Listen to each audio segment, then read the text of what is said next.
جی میرا سوال یہ ہے کہ آج کے دور میں اسلام دھرم پر کیسے چلیں اور اسلام کا پرچار کیسے کریں، آسان طریقے سے سمجھائیں۔ دیکھیے، اسلام دھرم اس کائنات کی ایک سچائی ہے، انسان کے جیون کی ایک سچائی ہے، جو کہ اس کائنات کے بنانے والے اور انسان کے سچے بنانے والے مالک کی طرف سے آئی ہے۔ جس مالک کی خاموش قدرت اس کائنات میں چھائی ہے، اس نے یہ دنیا انسانوں کا امتحان لینے کے لیے، ٹیسٹ لینے کے لیے بنائی ہے۔ تو قرآن مجید میں جو بھی بات کہی گئی ہے وہ اٹل سچ ہے، بشرطے کہ انسان ہوش میں آ کے غور کر کے سمجھ لے۔ آج کا بہت غفلت کا دور ہے، اس دنیا کا نشہ لوگوں کے اوپر بری طرح چھایا ہوا ہے۔ آج کے دور میں اس دھرتی پر زیادہ تر انسانوں کی بھیڑ گمراہ ہے، سچے سنسار کے سچے مالک کے سچے راستے سے ہٹی ہوئی اور دنیا کے دھوکے میں بھٹکی ہوئی ہے زیادہ تر انسانوں کی بھیڑ۔ اب اسلام پر چلنے کے لیے انسان کو غور سے ہر بات سمجھنی چاہیے، اور دوسری بات یہ ہے کہ اپنے آپ کو سمجھانا چاہیے۔ دنیا میں انسانوں کی بھیڑ کی مرضی پر نہیں چلنا چاہیے، بلکہ خود اسے رک کر، بھئی کوئی بھیڑ جا رہی ہے کھڈے میں گرنے کے لیے، تو اب اس کے ساتھ نہ چلے انسان، اس میں غور کرے کہ یہ لوگ جا کہاں رہے ہیں، اتنی ساری بھیڑ کہاں جا رہی ہے، یہ کر کیا رہے ہیں۔ تو انسان اس بھیڑ کے چلنے سے جو ہے رک جائے اور رک کر غور کرے کہ وہ کس راستے پہ جا رہے ہیں۔ غور کرنا یہ ہے کہ اس دنیا کے اندر جو بھیڑ ہے کدھر کو جا رہی ہے، ہم دیکھیں، غور کریں کہ زندگی کے ختم ہونے کا تو اگلے پل کا بھروسہ نہیں، اور دنیا کی انسان دوڑ لگا رہے ہیں ہمیشہ کا گھر سمجھ کر کہ ہمیں دنیا میں رہنا ہے۔ یہ جو ہے دھوکے کی طرف بھیڑ بھاگ رہی ہے، اور دنیا کو سب کچھ سمجھ رہے ہیں، اللہ کی طرف سے اندھے ہیں، موت کے بعد کی زندگی سے اندھے ہیں، جس مقصد کے لیے اللہ نے جیون دیا ہے اس مقصد سے اندھے ہیں، بس دنیا کو ہمیشہ کا گھر سمجھ کر ہایا مایا کی دوڑ لگا رہے ہیں۔ ان کے پاس کوئی حد نہیں ہے کتنا کمانا ہے، کب تک کمانا ہے، کوئی ہوش و حواس نہیں ہے کہ ہم جیون کا سمے دنیا میں لے کے آئے ہیں، وہ ختم ہونے کی طرف جا رہا ہے، ہماری جان ہمارے مالک کے قبضے میں ہے، جب چاہے جب ہمیں موت دے کر اٹھا سکتا ہے، یہ دنیا ہم سے چھوٹ سکتی ہے، اس بات کا کوئی ہوش نہیں ہے۔ دنیا کو ہمیشہ کا گھر سمجھ کر اللہ کی دی ہوئی ساری شریر کی طاقت، عقل کی طاقت، سب کچھ دنیا پہ لگا رہے ہیں، دنیا پہ سلب کر رہے ہیں۔ جس مالک نے جیون دیا، جیون کی شروعات کرائی اور اس مقصد کے لیے جیون دیا اور شریر کے اندر طاقت دی اور عقل دی تاکہ دنیا میں جا کر تم اس مالک کی کھوج کرو، اس کو پہچانو، بن دیکھے اس کی کھوج کرو، اس سے ڈرو، اس کی بنائی ہوئی رچنا کے آدھار پر اس کے حکموں کو پہچانو اور اسے راضی کرو، اور راضی کر کے مر کے جاؤ اور سورگ کا انعام پاؤ، جہنم کی آگ سے بچ جاؤ۔ مگر دنیا میں زیادہ تر انسانوں کی بھیڑ کا دھیان اس طرف ہے ہی نہیں، وہ اپنے کاروبار میں، اپنے دھندے میں، اپنا جو ہے بزنس میں، اپنی نوکری میں، اور کوٹھی بنگلہ بلڈنگ بنانے میں، زمین جائیداد بٹورنے میں، اب شریر کے لیے، آرام کے لیے جو ہے اچھے سے اچھے مکان، اچھی سے اچھی جو ہے کوٹھی بلڈنگ، اچھے گدے سونے کے لیے ہو، اچھا کھانے پینے کے لیے ہو، اچھا پہننے کے لیے ہو، دنیا کو ہمیشہ کا گھر سمجھ کر، اچھا دوسرے لوگ سامنے مر رہے ہیں اس سے بھی غور نہیں کرتے، اسی کھیل تماشے میں لگے ہوئے ہیں۔ دنیا کو ہمیشہ کا گھر سمجھ کر جو ہے دوسروں کے حق مار رہے ہیں، ظلم جاستی کر رہے ہیں، فساد پھیلا رہے ہیں، سود پہ کاروبار کر رہے ہیں، اللہ کے حکم کے خلاف چل رہے ہیں، اور موت کے بعد کی زندگی سے بالکل اندھے ہیں، اپنے مالک سے بالکل اندھے ہیں کہ مرنے کے بعد اصل جیون ہے، ہم ہمیشہ کے لیے وہاں پر جیون کی بازی ہار جائیں گے اور نرک کی آگ میں جائیں گے، اس بات سے بالکل اندھے ہیں۔ تو میرے بھائیوں، انسان کو چاہیے کہ آج کے اس غفلت کے دور میں اپنے آپ کو سمجھائے، دنیا کی بھیڑ کو نہ دیکھے، بھیڑ کیا کر رہی ہے، وہ بیٹھ کر کے اپنے دل کو سمجھائے کہ تجھے مرنا ہے، تجھے یہاں سے جانا ہے، تیری جان اللہ کے قبضے میں ہے، تو اس دنیا کو کبھی بھی چھوڑ سکتا ہے، تو لہٰذا اس دنیا سے دل ہٹا، اس دنیا کی کسی بھی چیز سے دل نہ لگا، اور اپنے مالک کی طرف جس نے تجھے پیدا کیا ہے اس کی کھوج کر، اس نے تجھے کیوں پیدا کیا ہے، وہ چاہتا کیا ہے، اور انسان سارے جہان سے رخ موڑ کر، اپنا چہرہ موڑ کر ایک اللہ کی طرف کر لے اور اللہ کو راضی کرنے کی محنت کرے۔ اب دیکھیے، کیونکہ آج بہت زیادہ غفلت کا دور ہے، تو جیسے موقع حالات ہیں ویسے ہمیں اللہ کے حکم پورے کرنے ہیں۔ جیسے محمد صلی اللہ علیہ وسلم کے جو ششیہ تھے، صحابہ اکرام، انہوں نے جو ہے اللہ کے بڑے حکم کے آگے چھوٹے حکم چھوڑ دیے تھے۔ دیکھیے، اللہ تعالیٰ نے انسان کے سامنے دو آپشن رکھے ہیں، اب دونوں میں سے کوئی سا چن لے، ایک کو ہی ٹھیک سے انسان پورا کر سکتا ہے، صحیح دھیان اور ہوش و حواس کے ساتھ۔ اب وہ ہے، ایک طرف تو ہے یہ دنیا اور دنیا کی ضرورتیں خواہشیں پوری کرنا، اپنے من کی اچھا اس دنیا میں پوری کرنا، اور دوسری طرف ہے اس دنیا کا بنانے والا مالک ایک، ہمارا سچا بنانے والا ایک مالک۔ تو اس کے سامنے اپنے من کی اچھاؤں کو، اپنا سب کچھ اس کے سامنے سرنڈر کر کے، اسی کو اسلام کہتے ہیں، اور پھر اپنی مرضی چھوڑ کر کے اللہ کی مرضی پر چل کے اللہ کو راضی کرنا، اسے کہتے ہیں مسلم، اللہ کا آگیا کاری، اس کے حکم پر چل کے اسے راضی کرنا۔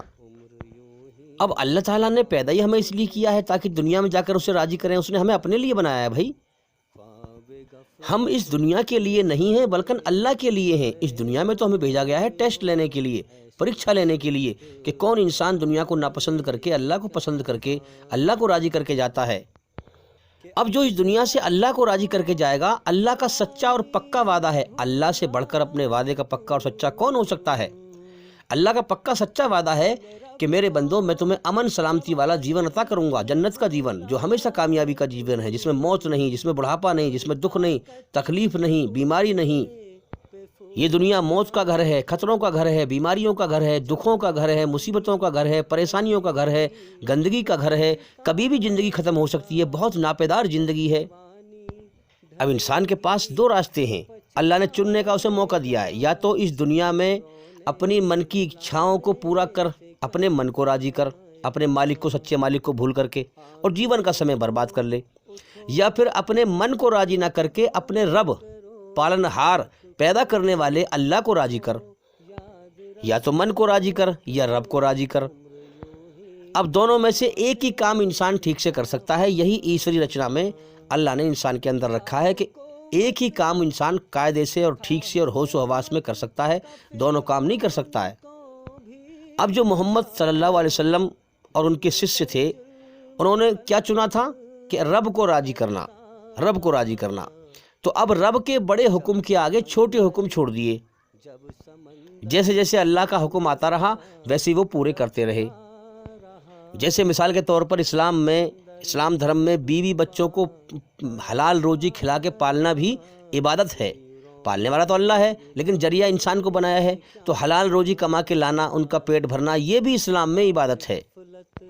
لیکن جب اللہ کا بڑا حکم آیا کہ جہاد کرو، دین کو پھیلاؤ، برائی کو مٹاؤ، سچائی کو پھیلاؤ، تو انہوں نے کیا کیا کہ چھوٹے حکم کو چھوڑ دیا، بڑے حکم کو پکڑ لیا،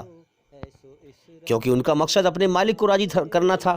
انہوں نے اپنے مالک کی مرضی کو چنا تھا کہ ہمیں اپنے رب کو راضی کرنا ہے، من کو راضی نہیں کرنا۔ تو جیسے جیسے موقع حالات ہوتے ہیں ویسے ہی جو ہے اللہ کے حکم پہ چلنا پڑتا ہے۔ اسلام دھرم میں بڑے نقصان سے بچنے کے لیے چھوٹے نقصان کرنے کے لیے اجازت دی ہے، بڑے نقصان سے بچنے کے لیے چھوٹے نقصان کو ہونے دو، اس کی اجازت دی ہے۔ جیسے مثال کے طور پر اگر ماں کے پیٹ میں بچہ ہو اور وہ ہاسپٹل میں ہو ہے، اور بچے کی بھی طبیعت خراب ہو اور ماں کی بھی طبیعت خراب ہو، اب ڈاکٹر پوچھ رہا ہے کہ بھئی ہم بچے کو بچائیں یا ماں کو بچائیں، دونوں میں سے ایک کو بچاؤ، تو آپ کس کو بچانا چاہیں گے؟ بھئی ماں کا مرنا بڑا نقصان ہے، بچے کا ختم ہونا چھوٹا نقصان ہے، کیونکہ بچہ دنیا میں نیا نیا آیا ہے، اسے کوئی جانتا نہیں ہے، ماں پہلے سے رہ رہی ہے، سب اس سے محبت کرتے ہیں، اور پھر ماں ہوگی تو بچہ اور پیدا ہو جائے گا۔ تو اس لیے اسلام میں اجازت دی ہے کہ ماں کو بچاؤ۔ اگر بچہ ختم ہو رہا ہے تو اس کو ہونے دو، وہ چھوٹا نقصان ہے، بڑا نقصان نہ ہونے دو۔ اسی حساب سے اسلام کا پرچار جو آپ نے سوال کیا، دیکھیے آج کے زمانے میں اس دھرتی پر انسانوں کی بھیڑ بے شمار بھری پڑی ہے نری۔ اب سچا دھرم اسلام ہے، اب مسلمانوں کے ذمے ہے کہ اسلام کا پیغام ہر انسان تک پہنچائیں۔ مسلمانوں کو سنسار کے سچے مالک نے ذمہ داری دی ہے کہ میرے اور بندوں تک میرا پیغام پہنچاؤ، کیونکہ دنیا ذریعے سے بنی ہے ہاں، تو یہ ذریعہ بنایا ہے اللہ نے کہ تم اگر سمجھ گئے ہو سچائی کو، سنسار کے سچے مالک کی سچائی کو اگر تم سمجھ گئے ہو تو تم اسے اوروں تک پہنچاؤ، تاکہ تم بھی ذریعہ بنو اوروں کی سچی راہ ہدایت پانے کا، سچی راہ پانے کا۔ اللہ کا علم حاصل کرو اور اسے دنیا کے ہر انسان تک پہنچاؤ، اسے پھیلاؤ، لوگوں پر حجت طاری کرو کہ سچا دھرم یہ ہے، ان کو سمجھاؤ، اب وہ نہ مانے وہ بات الگ ہے، لیکن ہماری ذمہ داری جو ہے وہ لوگوں تک اسلام کا پیغام پہنچانے کی ہے، کیونکہ ہمیں اللہ نے ذمہ داری دی ہے۔ اب دنیا میں کوئی نبی نہیں آئے گا محمد صلی اللہ علیہ وسلم کے بعد، دنیا میں کوئی کتاب نہیں آئے گی قرآن کے بعد۔ یہ کتاب ایشوری رچنا پر آدھارت ہے اور یہ قیامت تک چلتی رہے گی، اور ہر بچہ دنیا میں جو پیدا ہو کے آتا رہے گا ایشوری رچنا پر آتا رہے گا پیدا ہو کر کے، اسی رچنا کے آدھار پر یہ کتاب ہے۔ لوگوں کو بتاؤ کہ اپنے مالک کو راضی کرو۔ اس کتاب کے ذریعے سے یہاں تمہارا امتحان چل رہا ہے، اصل جیون موت کے بعد ہے۔ اب آج ہم دیکھ رہے ہیں کتنا بڑا غفلت کا دور ہے، بے حیائی عام ہے، بے شرمائی عام ہے، انسانی شکل میں شیطان جو ہیں، شیطان کے ایجنٹ جو انسان ہیں وہ دھرتی پر جو ہے شیطانی حکومت قائم کرنا چاہ رہے ہیں، ایشوری رچنا پر آدھارت اسلام دھرم کو مٹانا چاہ رہے ہیں۔ کبھی برقعے کے اوپر لڑائی ہو رہی ہے، کبھی کسی بات کے اوپر، کبھی کسی بات کے اوپر۔ تو میرے بھائیوں، ہمیں جو ہے آج کے دور میں دیکھیے دو راستے ہمارے سامنے، ہم دونوں میں سے ایک کو چن لیں اور ایک کی طرف صحیح سے دھیان لگا سکتے ہیں ہم، اور اس پہ دھیان لگا کر اس کو پورا کریں۔ تو اللہ کی طرف سے دیکھیے اب نماز بھی فرض ہے، روزہ بھی فرض ہے، بہت سارے کام فرض ہیں، لیکن اللہ کے دین کو پھیلانا بھی ہر مسلمان پر فرض ہے۔ اب موقع حالات دیکھ کر کے کون سا فرض ہمیں ادا کرنا چاہیے، اس فرض پہ ہمیں دھیان دینا چاہیے زیادہ، کیونکہ دھیان انسان کا ایک طرف ہی ٹھیک سے لگ سکتا ہے اور ایک کام کوئی ٹھیک سے کر سکتا ہے۔ تو آج کا غفلت کا دور ہے اور دھرتی پر اتنے انسان پھیلے ہوئے ہیں بے شمار، اور بے حیائی بے شرمائی عام ہے۔ تو ہمیں آج ضرورت ہے کہ اسلام کا پیغام دنیا میں پھیلائیں، اسلام کو عام کریں، ادھر کو دھیان لگائیں کہ ماحول میں کیا ہو رہا ہے۔ اللہ کے دین کی دھجیاں بکھیری جا رہی ہیں، اللہ کے دین کو مٹانے کی طاقت لگائی جا رہی ہے، کوشش کی جا رہی ہے، حالانکہ کسی میں طاقت نہیں ہے اللہ کے دین کو مٹا دے، لیکن اللہ تعالیٰ ہمارا امتحان لے رہا ہے کہ ہم کیا کر رہے ہیں، ہم نے اللہ کے دین کے لیے کیا کیا۔ اللہ پوچھے گا مرنے کے بعد، میرے دین کی دھجیاں بکھیری جا رہی تھیں تیرے معاشرے میں، تیرے ماحول میں، مجھے چھوڑ کر مورتیوں کی پوجا کی جا رہی تھی، میری مخلوق کی پوجا کی جا رہی تھی، تو نے کیا کیا؟ تو نے میرے کتنے اسلام کو پھیلایا؟ تو نے میری حکومت قائم کرنے کی کوشش کی، محنت کی؟ آج ہم دیکھ رہے ہیں کہ لوگوں نے جو ہے دھرم کو جو ہے رسم و رواج بنا لیا ہے، عادت بنا لیا ہے کہ جنت میں لے جائے گی عادت نماز کی، کثرت سے نماز پڑھ رہے ہیں ہاں، اور عادت کے طور پہ نماز پڑھ رہے ہیں، غفلت کی نماز پڑھ رہے ہیں، دنیا پرستی میں لین ہیں، دین کی بھی فارملٹی پوری کر رہے ہیں۔ ہاں، اصل مقصد تو دنیا کمانا ہے، دینداری کی آڑ میں دنیا داری ہو رہی ہے، تو اصل مقصد دنیا ہے، مین جو دھیان ہے وہ دنیا پر ہے، اور اللہ کے دین کا بھی کام کر لیتے ہیں۔ تو میرے بھائی سمجھ لیں اس بات کو، اللہ ہمارے دلوں کا حال جانتا ہے۔ یہ غفلت کی نماز سے، غفلت کے روزے سے، غفلت کے حج سے، غفلت کی تسبیح پڑھنے سے، یہ جو ہے اللہ کے چھوٹے حکم ہیں، ان سے دھیان ہٹا کر، میں دھیان کی بات کر رہا ہوں، ان سے دھیان ہٹا کر اور اللہ کے دین کو دنیا میں زندہ کرو، اللہ کی حکومت قائم کرو، شیطان کی حکومت کو مٹاؤ، اس طرف دھیان لگاؤ۔ آج کے زمانے میں اللہ کی طرف سے یہ بڑا فرض ہے ہر انسان کے اوپر، اور یہی محمد صلی اللہ علیہ وسلم کی سب سے بڑی سنت ہے۔ آج اس کام کی ضرورت ہے۔ آج جو اس بڑے حکم کو، اللہ کے بڑے حکم کو پکڑے گا اور دنیا میں دین کو پھیلائے گا، ہاں اللہ اسے کامیاب کر دے گا۔ تو بھئی انسان دو طرف ٹھیک سے دھیان نہیں لگا سکتا ہے، ایک طرف ہی لگا سکتا ہے۔ تو آج ہمیں ضرورت ہے کہ ہم اتنا دھیان تسبیح پر نہ لگائیں، غفلت کی نمازوں پر نہ لگائیں، غفلت کے روزے پر نہ لگائیں، غفلت کی حج پر نہ لگائیں، یا اور کسی عمل پر نہ لگائیں، مین دھیان لگائیں کہ اللہ کے دین کو دنیا میں کیسے پھیلائیں، دنیا کے ہر انسان تک اللہ کا پیغام کیسے پہنچائیں۔ آج اس کی بہت ضرورت ہے، کیونکہ شیطانی دھرم پر چلنے والے لوگ اپنے شیطانی دھرم کو بہت تیزی سے پھیلا رہے ہیں، اور سچے اسلام کو پھیلانے والے بہت کم ہیں، بہت نہ کی برابر ہیں۔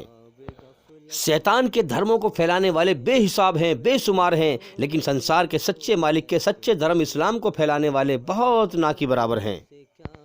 ارے دنیا کے اندر ہر دھرم میں اللہ کے اچھے بندے ہیں، جب ان تک اسلام کا پیغام پہنچے گا جبھی تو وہ سمجھیں گے سچ کیا ہے، جبھی تو وہ اس کو مانیں گے، ورنہ انجانے میں تو انسان جو ہے شیطانی دھرم پہ چلتا رہے گا۔ اس لیے ہم پہ ضروری ہے، ہم پہ فرض ہے کہ ہم اسلام کا پیغام، اسلام کا سچا گیان دنیا کے ہر انسان تک پہنچائیں۔ اسی لیے میرے بھائیوں، میں بھی محنت کر رہا ہوں، جو بھی ہمارے بھائی یا بہن یوٹیوب پہ جڑے ہوئے ہیں ہم سے، وہ میں ان سے ریکویسٹ کرتا ہوں کہ ہمارے چینل کے اندر جا کر کے ایک ایک کر کے سبھی ویڈیو دیکھیں اور سنیں، اور جتنا بھی ہو سکے اس گیان کو پھیلائیں۔ تو میرے بھائیوں، اللہ کے اس سچے دھرم کے سچے گیان کو پھیلائیں تاکہ مرنے کے بعد ہم کامیاب ہو جائیں۔ یہ زندگی بیکار ہے، اس کے پیچھے نہ پڑیں، اصل زندگی موت کے بعد ہے تاکہ وہاں کامیابی ملے۔ آج کے دور میں جو اللہ کے جو اور حکم ہیں وہ چھوٹے ہیں، سب سے بڑا حکم یہ ہے، چھوٹے حکموں سے دھیان ہٹا کر بڑے حکم پر دھیان لگائیں اور اس کو صحیح سے پورا کریں تاکہ انشاءاللہ اللہ تعالی ہمیں کامیابی عطا کرے۔ امید کرتا ہوں کہ سوال کا جواب ہو گیا، اور بے انشاءاللہ زندگی رہی تو پھر ملاقات ہوگی۔ السلام علیکم ورحمۃ اللہ وبرکاتہ۔ اللہ کے آگے صاف دل سے توبہ کرو، امید ہے کہ وہ تمہارے گناہ تم سے دور کر دے گا اور تم کو جنتوں میں جن کے نیچے نہریں بہ رہی ہیں داخل کرے گا۔ اس دن اللہ پیغمبر صلی اللہ علیہ وآلہ وسلم کو اور ان لوگوں کو جو ان کے ساتھ ایمان لائے ہیں رسوا نہیں کرے گا، بلکہ ان کا نور ایمان ان کے آگے اور داہنی طرف روشنی کرتا ہوا چل رہا ہوگا، اور وہ اللہ سے التجا کریں گے کہ اے پروردگار، ہمارا نور ہمارے لیے پورا کر اور ہمیں معاف فرما، بے شک اللہ ہر چیز پر قادر ہے۔ لوگوں کا حساب اعمال کا وقت نزدیک آ پہنچا ہے اور وہ غفلت میں پڑے اس سے منہ پھیر رہے ہیں۔ ان کے پاس کوئی نئی نصیحت ان کے پروردگار کی طرف سے نہیں آتی مگر وہ اسے کھیلتے ہوئے سنتے ہیں، ان کے دل غفلت میں پڑے ہوئے ہیں۔ اے پیغمبر، میری طرف سے لوگوں کو کہہ دو کہ اے میرے بندو، جنہوں نے اپنی جانوں پر زیادتی کی ہے، اللہ کی رحمت سے نا امید نہ ہونا، اللہ تو سب گناہوں کو بخش دیتا ہے، بے شک وہی تو ہے بڑا بخشنے والا، بڑا مہربان۔ اور اس سے پہلے کہ تم پر عذاب آ واقع ہو، اپنے پروردگار کی طرف رجوع کرو اور اس کے فرما بردار ہو جاؤ، ورنہ بعد میں تم کو مدد نہیں ملے گی۔ اور اس سے پہلے کہ تم پر ناگہاں عذاب آ جائے اور تم کو خبر بھی نہ ہو، اس نہایت اچھی کتاب کی جو تمہارے پروردگار کی طرف سے تمہاری جانب نازل ہوئی ہے پیروی کرو۔ ایسا نہ ہو کہ اس وقت کوئی شخص کہنے لگے کہ ہائے اس کوتاہی پر افسوس ہے جو میں نے اللہ کا حق ماننے میں کی، اور میں تو ہنسی ہی کرتا رہا، یا یہ کہنے لگے کہ اگر اللہ مجھ کو ہدایت دیتا تو میں بھی پرہیزگاروں میں ہوتا، یا جب عذاب دیکھ لے تو کہنے لگے کہ اگر مجھے پھر ایک دفعہ دنیا میں جانا ہو تو میں نیکوکاروں میں ہو جاؤں۔ ارشاد ہوگا کیوں نہیں، میری آیتیں تیرے پاس پہنچ گئی تھی مگر تو نے ان کو جھٹلایا اور شیخی میں آ گیا اور تو کافر بن گیا۔ اور اے مخاطب، جن لوگوں نے اللہ پر جھوٹ بولا تم قیامت کے دن دیکھو گے کہ ان کے چہرے سیاہ ہو رہے ہوں گے، کیا تکبر کرنے والوں کا ٹھکانہ دوزخ میں نہیں ہے؟